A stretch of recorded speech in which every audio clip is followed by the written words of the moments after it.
There comes a moment in every human life when something breaks, not outside of you, but inside. A plan collapses, a dream shatters, someone you trusted walks away. The world you thought you understood suddenly proves you wrong. And in that moment, you don't rise to the level of your hopes. You fall to the level of your emotional conditioning. Most people think resilience is about surviving those moments. It's not. Resilience is about deciding in that instant what this moment will mean for the rest of your life. Because life is not happening to you. It is responding to you. And the question is not whether pain will come. Pain is guaranteed. Loss is guaranteed. Disappointment is guaranteed. The real question is whether you will allow those moments to define you or refine you. Resilience is not something you're born with. It's something you build, brick by brick, decision by decision, identity by identity. And the strongest form of resilience is not the kind that bends and snaps back. It's the kind that transforms pressure into power. Most people think resilience means being tough, being emotionless, pushing through no matter what. That's not resilience, that's suppression. Real resilience comes from meaning, from purpose, from the story you tell yourself when everything goes wrong. Two people can experience the same event, failure, rejection, loss, and one collapses while the other rises. The difference is not strength, it's interpretation. Meaning is the ultimate human power. The moment you change what something means, you change how you feel. The moment you change how you feel, you change how you act. And the moment you change how you act, you change your destiny. If you want resilience that never breaks, you must stop asking, why is this happening to me? And start asking, what is this happening for? Because every challenge carries a lesson, and every lesson carries a gift, but only if you're strong enough to look for it. Your nervous system doesn't respond to reality, it responds to perception. That's why some people thrive in chaos while others fall apart under minor stress. They have trained themselves to associate pain with growth, fear with progress, and uncertainty with opportunity. The strongest people in the world are not those who avoid suffering. They are those who have trained themselves to use suffering as fuel. They don't ask for an easy life. They ask for a meaningful one. Resilience is built first in the body. Your physiology shapes your psychology. When your body is weak, your mind follows. When your body is strong, your mind becomes resilient. Stand tall, breathe deeply, move with purpose. Your posture alone can change your emotional state. Your breath alone can pull you out of panic and into power. Master your body and you begin to master your emotions. But resilience doesn't stop there. It lives in your standards. The standards you set for yourself determine what you tolerate. And what you tolerate becomes your life. If your standard is comfort, you will crumble under pressure. If your standard is growth, pressure becomes your ally. Most people negotiate with their pain. They say, I'll keep going as long as it doesn't hurt too much. Resilient people make a different agreement. They say, I will grow no matter how uncomfortable it gets. That decision changes everything. Resilience is built when you keep promises to yourself. Every time you say you'll do something and you follow through, you strengthen your identity. Every time you break a promise to yourself, you weaken it. Over time, this creates either unshakable self-trust or quiet self-doubt. Unbreakable resilience comes from knowing deep in your core that no matter what happens, you will find a way forward. Not because you know the plan, but because you trust the person executing it. Pain becomes unbearable only when you believe it has no purpose. But when pain is connected to a mission, it becomes tolerable and even empowering. That's why people can endure extraordinary hardship when they know it matters. You must have a reason stronger than your excuses, a vision bigger than your fears, a mission that pulls you forward when motivation disappears. Because motivation is temporary, discipline is conditional, but identity is permanent. When resilience becomes part of who you are, not something you try to do, but something you are, you stop asking if you can handle it. You know you can. Your past does not disqualify you, it prepares you. The very experiences you wish never happened are the ones that built the muscles you now rely on. Nothing is wasted unless you refuse to learn from it. Resilient people don't live in regret, they live in resolve. They take responsibility not for what happened, but for what happens next. There will be moments when you feel exhausted, overwhelmed, and unsure. That does not mean you are weak.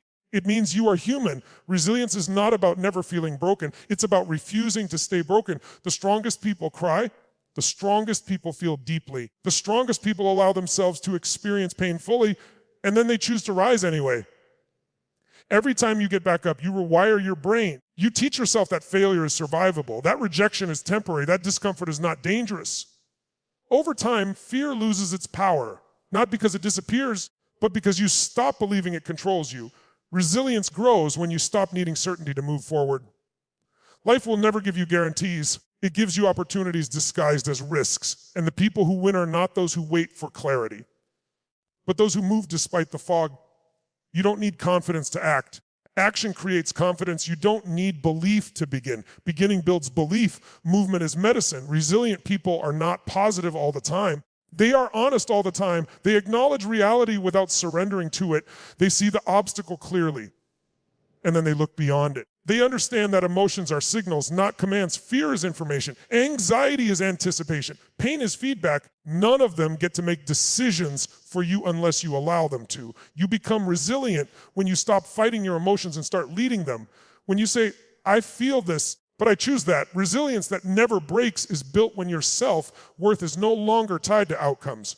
When you know your value is not determined by success or failure, approval or rejection, winning or losing. You are not your results. You are not your mistakes. You are not your circumstances. You are the force that responds to them. And the moment you truly understand that, nothing can take your power away. The world will test you. People will doubt you. Plans will fall apart. Timing will feel unfair. And still, you must decide who you are in those moments. Not when things are easy. Not when everything is going your way. But when the pressure is highest and the path is unclear, that's where resilience is forged. You don't build resilience by avoiding storms. You build it by walking through them and realizing you didn't die. You grew. Every challenge asks the same question: will you let this harden you or deepen you? Will you let this close your heart or strengthen your character? Resilience is choosing depth over defense, growth over protection, meaning over comfort. It's understanding that life is not meant to be easy. It's meant to be lived fully. And fullness includes struggle. The moment you stop resisting reality and start working with it, everything shifts. Resistance creates suffering. Acceptance creates power. Acceptance does not mean agreement. It means clarity. It means seeing what is so you can decide what to do next. Resilient people do not wait for the perfect moment. They create momentum in imperfect conditions. They know that progress is messy, nonlinear, and unpredictable. They measure success not by how fast they move, but by how consistently they refuse to quit. Because quitting is not an event, it's a habit. And so is perseverance. What you do repeatedly becomes who you are eventually. Build resilience by doing hard things on purpose, by training yourself to stay present in discomfort, by choosing growth when comfort is available. Every small act of courage compounds. Every moment you stay when you want to run strengthens your core. And one day, you realize something powerful: the things that used to break you no longer do. Not because life got easier, but because you got stronger. You didn't eliminate pain. You expanded your capacity. That is resilience that never breaks. Not the absence of struggle, but the presence of purpose. Not the avoidance of fear, but mastery over it.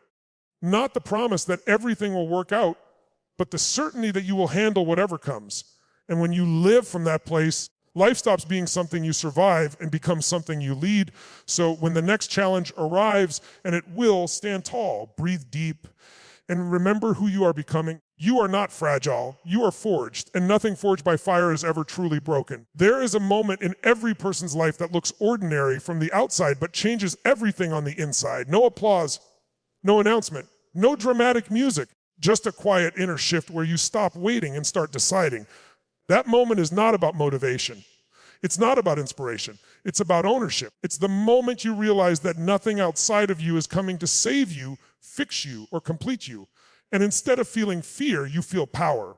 Most people live their lives reacting to circumstances, reacting to other people's moods, reacting to the past, reacting to fear. And then they wonder why life feels out of control. The truth is simple and uncomfortable. You cannot control everything that happens, but you can always control what it means and what you do next. And that control begins with a single internal decision. That decision is not, I'll try. It's not, I hope. It's not, maybe someday. It's the decision that says, this is who I am now, and I will act in alignment with that identity whether I feel ready or not. Because feelings follow decisions, not the other way around. Every breakthrough in your life has come from a decision. Every breakdown too. You decided what to tolerate. You decided what to accept. You decided what you believe you deserve. Over time, those decisions became patterns, and those patterns became your personality. But personality is not fixed. It is practiced. People say they want change, but what they really want is change without discomfort, growth without pain, results without responsibility. And that's why they stay stuck, because the inner decision that changes everything always comes with a cost. The cost of letting go of old excuses, old identities, old stories about who you are and why you can't. The most dangerous story you can tell yourself is that you have time. Time to decide later, time to get serious someday, time to become disciplined when things calm down. There is no later, there's only now repeating itself. The inner decision is the moment you stop negotiating with your potential. When you stop asking, can I do this? And start saying, I am doing this. Not because you know how, not because you feel confident, but because you are done living below your capacity. Confidence is not something you wait for. It is something you earn through action. And action begins with a decision that does not depend on mood, energy, or approval. Most people let their past define their future. They say, this is just how I am, but that is not truth. That is habit. And habits can be rewired the moment you decide they no longer serve you. The inner decision is not loud. It does not argue. It does not seek permission. It is calm, grounded, and absolute. It says, no matter what happens, I will find a way. No matter how uncomfortable this gets, I will not quit on myself. That decision changes how you walk, how you speak, how you respond under pressure. Because once you decide who you are, your behavior has no choice but to follow. Life tests decisions. The moment you decide to change, resistance appears. Doubt shows up. Old patterns try to pull you back. This is not a sign you are doing something wrong.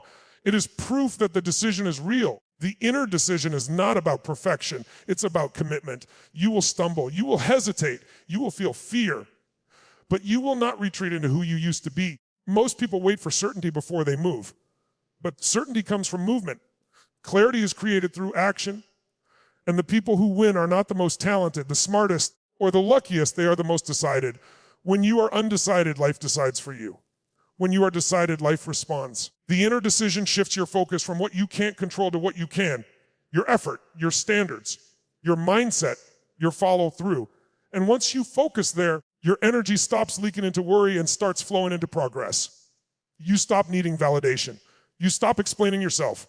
You stop waiting for people to understand, because the decision is internal, not external. The moment you decide to raise your standards, you feel lonely for a while. Not because people leave, but because you outgrow conversations, habits, and environments that no longer match who you're becoming. That loneliness is not a problem. It is a transition. Every level of life demands a new version of you, and the door to that version is unlocked by a decision, not a feeling. The inner decision also changes how you deal with failure. Failure no longer means stop. It means adjust, learn, continue. Because quitting is no longer an option that exists in your identity. You stop asking, what if I fail? And start asking, what will this require of me? That shift alone separates leaders from followers, creators from consumers, builders from dreamers. Your life will never be consistently easy, but it can be consistently meaningful. And meaning is born the moment you decide that your actions matter, your growth matters, and your future is worth discomfort. The inner decision is not made once. It is renewed daily, sometimes hourly, sometimes moment by moment, especially when no one is watching, especially when it would be easier to slip back. But every time you honor that decision, you strengthen trust with yourself. And self-trust is the foundation of resilience, discipline, and confidence. Eventually, something changes. Not overnight, not all at once. But gradually, you notice that you respond differently. You don't panic as easily. You don't procrastinate as long. You don't abandon yourself under pressure. That's when you realize the decision worked. Not because life changed first, but because you did. And from that place, goals stop feeling overwhelming. Challenges stop feeling personal. Obstacles stop feeling final. Because you are no longer asking if you are capable. You have already decided